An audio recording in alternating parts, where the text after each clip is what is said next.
Hello everybody, Crazy Little Girl / Quiet Kitties here, always having an identity crisis. Today I am making a video on Mahoutsukai Precure. This season is very fun and I love the theming. There's like a lot of villains and a lot of like characters to go through and a lot of like worlds to kind of go through, but this season is pretty fun. I actually wanted to watch this season for a while whenever I was watching all the Precure, so I just really wanted to watch this one, and this season is really nice. I just like it, and as well it's kind of a unique season as well because we have not as normal color combinations, especially with purple and green. Purple always is on a team, but like specifically having pink, purple, and green on a team is not a thing in the franchise, and it's very refreshing. And by team I mean only those colors, no other added colors like Precure 5.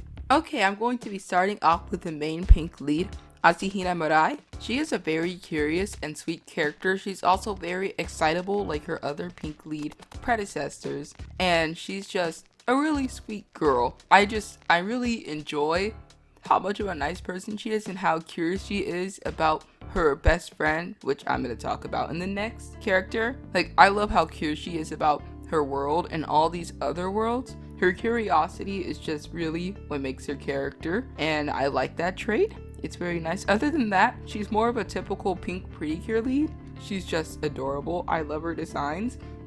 There's so many designs for Mahoutsukai Precure, but she looks really good. I love all the designs. Some more background on her character is that her mom owns a jewelry shop in her house, so they have all this jewelry, which is how Mirai gets her Precure transformation trinket. The jewelry itself is a pretty pendant. It's in a diamond shape, and she puts it onto her necklace, or either it is a necklace at the start. I can't really remember that, but it's like really pretty. So the secondary theme on Mahoutsukai Precure is jewelry. I'm just gonna say that right now. Other than witches, it's jewelry. And Mirai's cure name is Cure Miracle. The second main protagonist of Mahoutsukai Precure and my favorite character is Izayo Rico. In translations, her name, like specifically English, it could be Rico, but then translating R's into English from Japanese gets very confusing. So I'm just gonna go with Rico. Because that's a whole nother thing. But Rico came from the witch world. Rico actually lives at a magic school on a whole nother area, but she ends up coming to Earth to search for the Linkle Stone Emerald. This stone is very similar to Mirai's stone I was talking about, and Rico also has a stone necklace that's a white diamond just like Mirai's, so they're very similar. So Rico is actually not very good at magic. She's an absolute genius when it comes to like technical activities, but she is horrible at magic at the start of the show. So throughout the show, she improves on her magic. It isn't done very well, I feel. So basically my reason for this is because whenever Mirai meets Rico, they go to the magic world to go to school for a while after like knowing each other or whatever. But then the show decides that they want to go to school on Earth, which kind of makes her improvement like less reasonable, because she's not in the magic world learning that, even though like it's just a little bit of finicky. Why would you move school from the magic world to the normal world? There was a peak opportunity for you to experience the magic world completely. So that's kind of how I feel about that. Rico is also very clumsy. And she tries to act like she's not clumsy, but like it's very obvious. And oh boy, can I talk about how she's a tsundere? And I don't know if I've said this before. There's a high chance I have, probably in the Precure 5 video about syrup. But I love tsunderes, and I don't know. There's just somewhere in me that's like, I just can't help it. Tsunderes, I love you so much. Like, not the like crazy violent tsunderes, but the ones that are like, I'm just not gonna admit this. It's very cute. Rico's Precure form is called Cure Magical. She is super pretty. I love all of her designs. Later on, I'll talk about all of the different forms these cures have throughout the show. There's only one cure that doesn't really change, but oh boy, these designs are so beautiful. I love all of them. if I'm gonna be completely honest. So the third protagonist of Mahoutsukai Precure actually started off as a mascot. In her baby and child form, she is called Ha-chan. She comes from a trinket called the Linkle Smart Book. She was created like right after Mirai and Rico defeated a villain. So throughout the show, Ha-chan grew and grew a lot, and a lot of like she ended up having power and stuff because obviously she came from like a magic book, so she's gonna have powers. Like when she was a little baby, she used to be able to like change outfit colors, kind of like the different stones the girls have to do different transformations. But later, whenever she became fully grown, like big enough to be like Mirai and Rico's age, she ended up becoming Pure Police, and she disappeared for a while. I guess an episode, or maybe like it was like a short amount of time that she came back and didn't really transform until she transformed again into Cure Police. And Cure Police is one of the coolest Precures. Like she manages to be mature, I feel like, in her cure form, but then she still has the preservation to be a child and to be herself, and she's super bubbly and super sweet when she's a baby, and even when she's like Mirai and Rico's age. And she ends up going to school also with the girls because she ends up getting old enough to do that. So she's like a baby that ages really fast. Ha-chan was actually the second time we've had a cure that originated as a baby that grew up really fast. The last one that we had that was like that during that time period was Cure Ace or Agari Madoka. And I also forgot to mention that Cure Police's actual name, she ends up getting it changed from Ha-chan and gets like a legit name, which is Hanami Kodaha. Cure Police is also the third green cure in this franchise, which green is such a rare color for no reason in this franchise. For a while, green cures used to come every 4 years, but then they've kind of stopped that pattern with Healing Good and I guess Star Twinkle. But green cures are very rare, and she's probably the most unique looking green cure in this franchise. Other than I guess the new guy Pretty Cures, which is pretty cool. But she's like the only green cure with pink hair or a different hair color in general, along with her outfit, which is very unique for a green cure because it has more pink in it. And I really like her outfit. She's also the one cure with like wings on her back because she did originate as like a fairy type creature whenever she was Ha-chan, or I guess she still gets called Ha-chan, but like she has that legit name. But she looks really unique, but she doesn't actually have any form changes like the other girls in Mahoutsukai Precure. She isn't like Mirai and Rico, where they have different colored outfits. She just stays with this same outfit and ends up transforming the same way in all the transformations, which honestly I don't think is a bad thing. But her upgraded form looks absolutely gorgeous. It's so pretty. It is spot on. Like, I don't know, she has one of the prettiest designs when it comes to being a plant magical girl in general. I love the creativity that went through it, and her beautiful flower outfit, and how they managed to include it in a witchy show. I also want to mention that Kodaha also went to school in the magic world, not just the human world. She went to both schools. The main mascot of Mahoutsukai Precure is called Mahoutsukai. She is a cute little teddy bear, and she's introduced in the first episode. She is actually what Mirai and Rico transform with, because the only way they can transform with their jewels is actually with Mahoutsukai, and Mahoutsukai is one of the cutest fairies ever. She is so sweet and so adorable. She also ends up becoming a cure in the movie that is associated with Mahoutsukai Precure. I haven't watched it personally, but from the fandom, I can tell that people absolutely love her. I think she's either an orange or yellow cure. I'm not sure. This franchise with the colors or whatever, it gets very confusing. Mahoutsukai is actually very important to Mirai because her grandmother gave it to her. Gave her the cute little stuffed animal, and she's always had it around her. She carries that stuffed animal everywhere. And then once Rico basically magifies it, that's not even a word, but you know what? I say what I want. When that happens, she actually becomes alive. I love her. But in her transformation form, whenever she's a cure, like I mentioned, like she has all of the forms that Mirai and Rico has.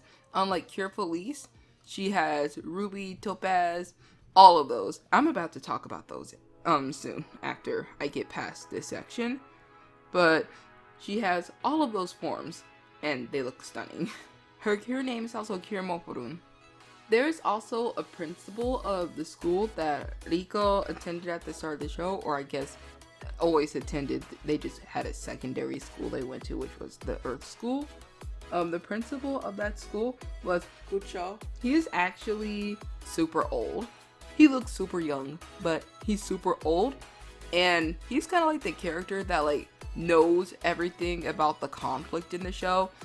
He knows about the villain, the main villain at least. Not the secondary villains that I would say. I guess they're not secondary. They're just villains that come on later on because there's like a whole villain swap. The villain section is going to get kind of confusing, I think. But he's a very important character when it comes to one of the villains. I also wanted to use this section to talk about Rico's family. Her family, I don't know. I feel like they kind of suck actually, especially her parents. Like her sister actually teaches at the Magic Academy. Rico actually wants to be just like her older sister because she is a good witch. So this is why Rico inspires to be really good at her magic. Rico's dad is an archaeologist. Her mother is a chef. They're both super famous, by the way, and they're gone most of the time. So they just have like no understanding of Rico. Her sister is way better at this, I feel. I feel like her parents are just way worse in this aspect because they don't really talk to her that much.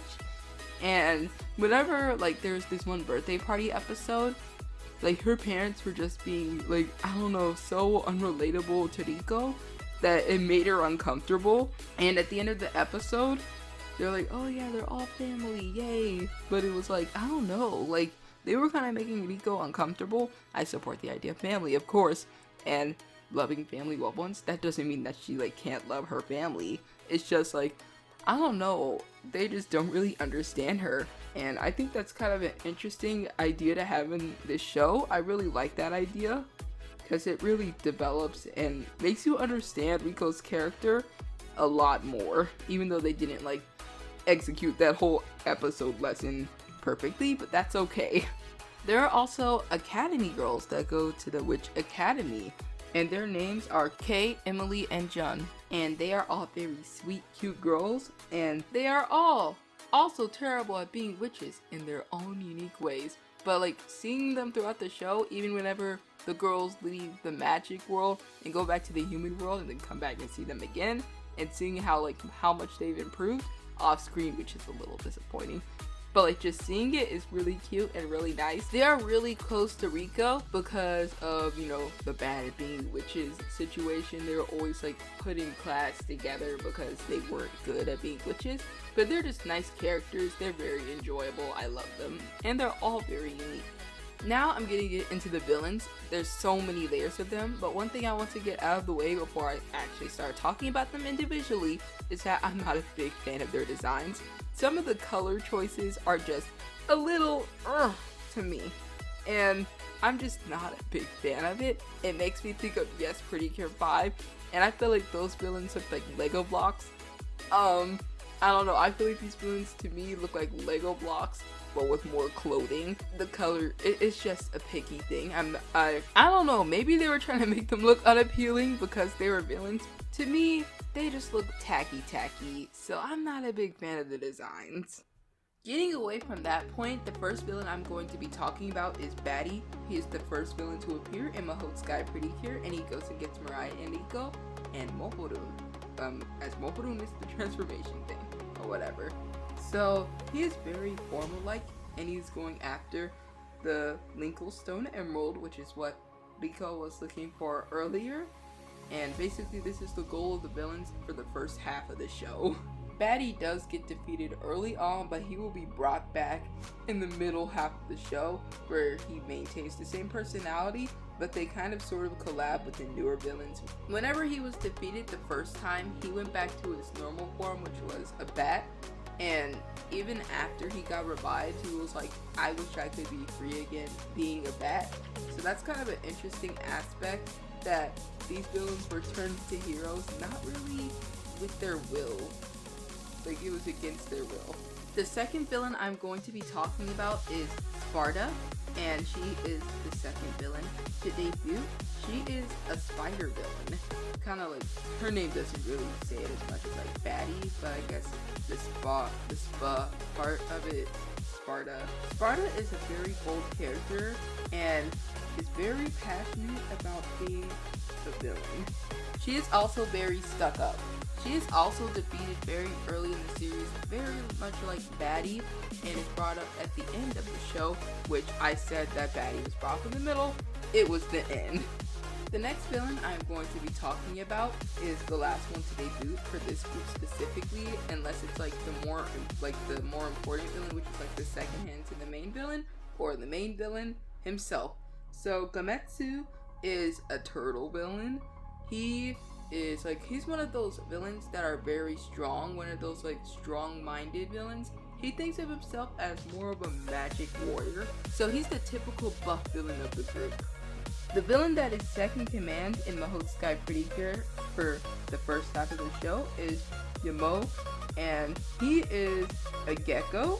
He looks very interesting. I actually like his design because he looks very nice and put together. Even though some of his colors are very random, I feel like his design looks very nice. As a villain, he is very polite and he is respectful towards like the other three villains I just mentioned. He is very respectful towards them, and he kind of takes like this formal way of like defeating the Mahoutsukai Precure girls. He has a deep understanding for what the main villain of the show needs, or at least the main villain of the show for now. And he also is the main leader of the trio, which is the three villains I mentioned before. I also forgot to mention that he is very devoted to the main villain of the show, which is who I'm going to talk about next. The main antagonist for the first half of Mahoutsukai Precure is Dokurushi. His goal is also to get the Linko Stone Emerald, but the most interesting thing about his character is that he was actually a professor at the magic school, and he worked with the other professor, Kochu. Obviously, Dokurushi did not start off as a villain, as he worked at the magic school, and his original name was Kushi, so they just added Dokuru to be cute. So he actually experimented with too much dark magic whenever he was like working at the school, because he was trying to like, man, I'm gonna figure out this dark magic stuff, but then it ended up screwing him over. And then like later on, he actually dies in like the first half of the series, so that's why he ends up getting replaced by a bunch of other villains. And he appears like at the very end as like a cute cartoony skeleton, but he kind of just like dies.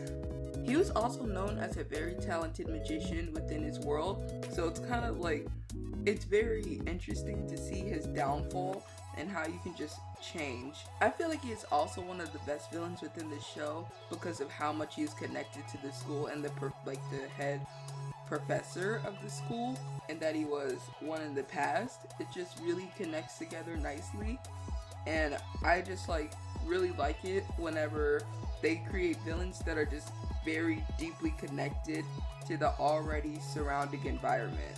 This whole entire villain group is called Dark Magicians, and now we're gonna transition into Never Ending Chaos, which is another villain group that comes after the Dark Magicians. And this is gonna get very confusing. There are like 6 villains in this group, and there were like, we already had like a small amount of villains I mentioned, which sometimes can be the villain average for a series. So adding in this many villains more into the mix is going to be a bit crazy.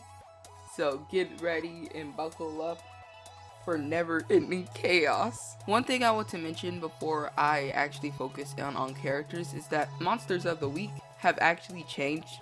They started off as Yokubaru, but whenever the Never Ending Chaos characters came in, they were called Don Yokubaru.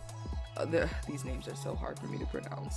So basically they changed the monsters out and the villains. So the first villain that was introduced to us in this specific group was Labut. I don't know if I'm saying his name right. He's a genie and he's a very sly character, and he's very lazy. He's a fine villain, I guess. He does villain stuff. There's nothing really notable I guess I could say about him. The most interesting thing about him is that he revived Yamo after being defeated.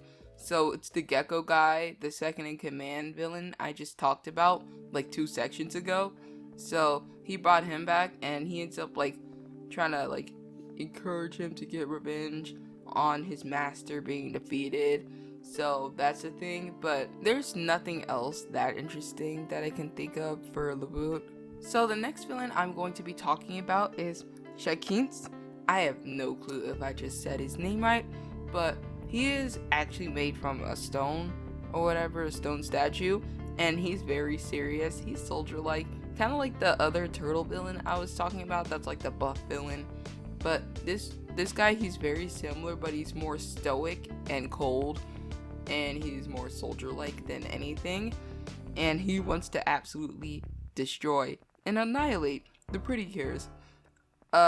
There's nothing very interesting about him either for him, but I definitely do like his design more than Laboot. Laboot looks really weird. I don't know. I don't like the green. Not the green. The orange skin. But I don't know. Shakins, he looks kind of interesting, even though some of his design aspects are like very, I don't know, for me. But then, I don't know. I feel like it looks very nice. I like his design. One thing I guess he did is that he ended up betraying one of the other villains in the show, which is this cute bee girl. I'm gonna talk about her very soon. She's probably one of my favorite villains of the group because she's so cute. But she's like, hey, can you not attack the Precures because he stole the transformation items or whatever happened to the transformation items, and he ended up breaking the promise and ended up attacking the Cures anyway. So I guess that's something that happened. I couldn't really remember that. I kind of wikied that because I watched this series like a year ago, so there are gonna be some things that I'm gonna forget about, but that's one thing I can say.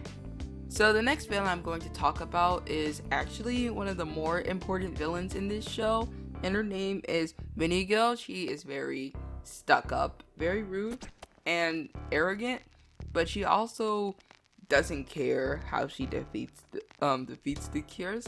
She will actively go after their family and will try to like harm them and defeat the girls. But she is very arrogant, and she is actually the last villain that the girls go up against before they go up against the big bad. But she's introduced earlier than a few of the villains. So yeah. I used to not really like her design that much, but now that I'm looking at her again, I kind of like it a bit.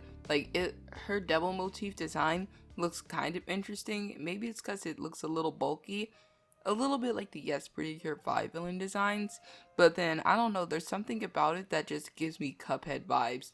Now that I'm looking at it, it's really giving off Cuphead. It's making me think of the devil from Cuphead. So I don't know, I just really I kind of like the design a lot more than I did. It's not perfect, but I like it a lot more now that I'm thinking about it relating to Cuphead. So the next character I'm going to be talking about is Orba, and he is very manipulative. He is cold. He is terrible.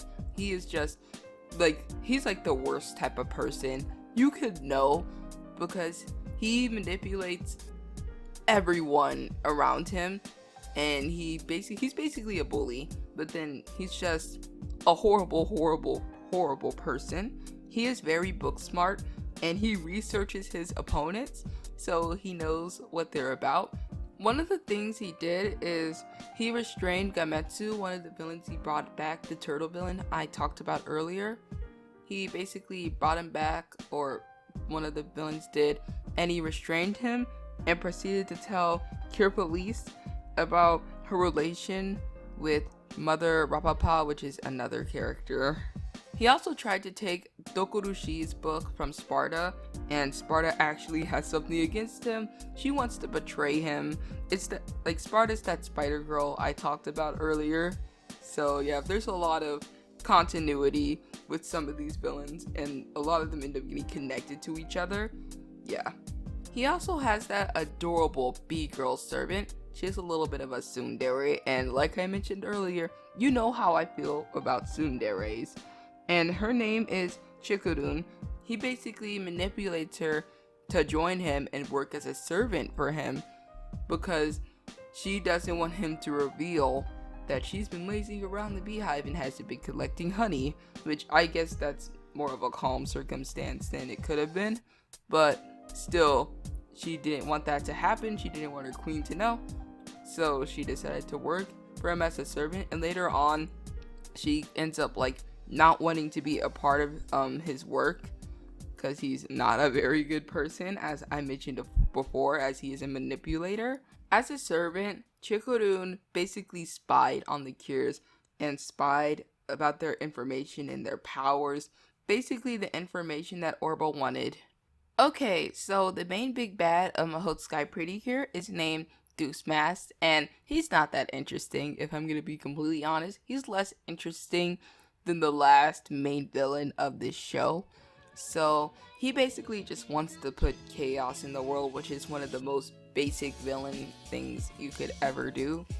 So he's not as interesting as the last villain, but can I talk about how awesome the last battle was? Like whenever the girls are fighting him, now beating him up, that was cool. But then there's like nothing interesting about his character, so. The next character I'm going to be talking about is very important to this series. She is not a villain, but I mentioned her earlier, and her name is Mother Rapapa, and she is basically the creator of, like, she created Cure Felice because Cure Felice is a reincarnate of Cure Rapapa.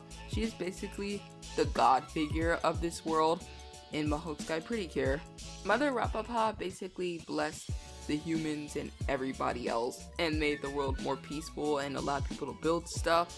So she's a very nice character. She actually trapped or sealed Deuce Mask basically to get rid of him because he was a big problem in the past. There was this situation where basically Dokurushi turned out to not be like the first villain to start off in this world or whatever, and it was really Deuce Mask, and it was just a whole thing. So she sealed him off a very long time ago, and she comes back in Cure Felice, obviously, like I said, and they end up fighting the last battle where Cure Felice ends up going away until like the very end of the show whenever she comes back as an adult along with Rico, because they ended up separating after the Deuce Mask battle. That section was very long for talking about villains. I don't think I've ever had a Precure video where I've talked about villains for this long. But you know what? Now I'm going to move on to the Mahoutsukai girls' other forms. I know I said that I was going to do this earlier within the video, but then now that I'm probably going to start talking about the drawing itself, I feel like it might just be better to put the designs here in this section and just talk about them. And one thing I will say is that I absolutely love the designs for Mahoutsukai Precure. It's very similar to Splash Star and how the Splash Star girls had secondary forms, but then these girls have like more than 2 forms to transform into. So yeah. So their transformations depend on what Linkle Stone they are using. So they have their default, which is the Diamond Linkle Stone. Then they have Ruby, Sapphire, and Topaz. And all of these forms are super unique. They all have unique powers. Diamond is basically the normal form of the Precures, so they don't really have any special attacks necessarily, but they still do have wands for their opponents. Whenever they're in their Ruby form, they have the ability to use fire in their attacks. When they use the Sapphire Linkle Stone, they are able to fly, and the Topaz Linkle Stone allows Cure Magical and Cure Miracle to basically form this like putty, or not putty, but form this magic into whatever shape they want.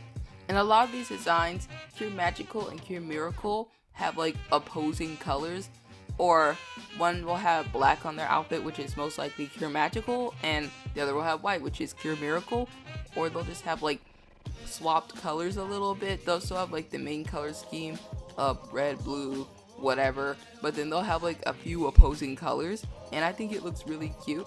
I like the designs in general, so yeah. Now I'm finally gonna get into the speed paint portion of this video, which this drawing I managed to draw in 6 days, which is crazy for a Precure drawing. The last drawing I did that fast was the fresh Precure one, which I wanted to also finish before my birthday. So my goal was to also finish this drawing before my birthday, and I finished it on my birthday. You know, I did the exact same thing on my Doki Doki drawing too. There's this weird thing where I'm like, I want to keep this drawing done before I become 1 year older. So every minute literally counted for this drawing. I probably finished like a few minutes before my legit birthday, like the specific time. It was already the day, but I'm like, I'm not letting the time pass. So yeah, I was being picky. So I don't know, the flowers in the front of the drawing, they look a little rushed. But you know what? I think it still looks really cute. I actually love this drawing a lot. It came out really good and really pretty. I actually think it came out better than my imagination for it. I just love the posing, especially Pure Magical. Her pose is so cute. I actually love the weapons. I think I did a great job on interpreting it because it was a little hard to interpret diamond weapons and make them look cute.